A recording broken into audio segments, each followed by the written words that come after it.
Nang ibabaw si Stingray sa isang mahigpitang labanan na naman sa Game 3. Umiskor siya ng 24 puntos, ang pinakamataas niya bilang miyembro ng Tropang Giga.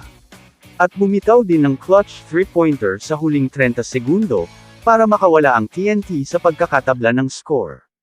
Kahit nilisan ni Magic Brownlee ang labanan sa kalagitnaan ng third quarter, dahil sa tinamo niyang injury, ay hindi pa rin nagpatinag ang Gene Kings.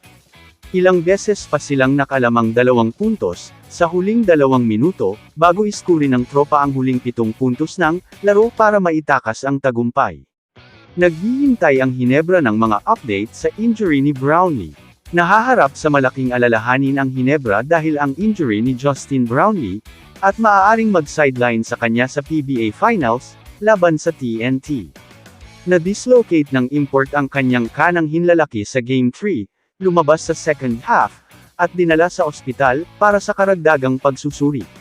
Binigyang diin ni Deputy Coach Richard Del Rosario, ang kahalagahan ni Brownlee sa opensa at depensa. Na kinikilala ang hamon ng paglalaro nang wala siya. Naghihintay ang koponan ng mga medikal na pag-update, umaasa sa pinakamahusay habang tinatahak nila ang 1-2 series. Pagkatapos ng injury ni Brownlee, umalis din si Ronde Hollis Jefferson sa laro, na may hiwa sa ibaba ng kanyang kanang mata, ngunit kalaunan ay bumalik para sa TNT. Hinihiling ni Ronde Hollis Jefferson, ang mabilis na paggaling ni Justin Brownlee. Matapos niyang ma-dislocate ang kanang hinlalaki sa Game 3 ng PBA Finals. Sa kabila ng pagiging magkaribal, nagpahayag ng pag-aalala si Hollis Jefferson, umaasa na makakabalik si Brownlee sa paglalaro. Pinamunuan niya ang TNT na may 20 puntos, 11 rebounds, at 8 assist.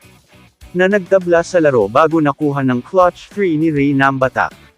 Kaya't maaari pa bang magdala ng kapalit na import ang Hinebra?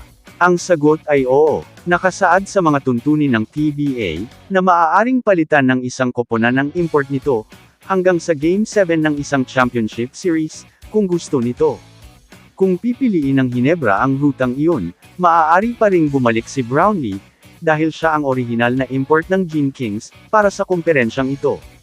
Ngunit sa ngayon, ang Hinebra at ang kanyang legion of fans, ay nagpipigil ng hininga, sa pag-asang magagampanan ni Brownlee, ang natitirang bahagi ng serye. Kamusta mga idol? Sports Zone PH, para sa sports news and update. Kung bago ka pa lamang dito sa channel ko, pindutin mo na ang subscribe button at notification bell, para lagi kang update sa mga sports news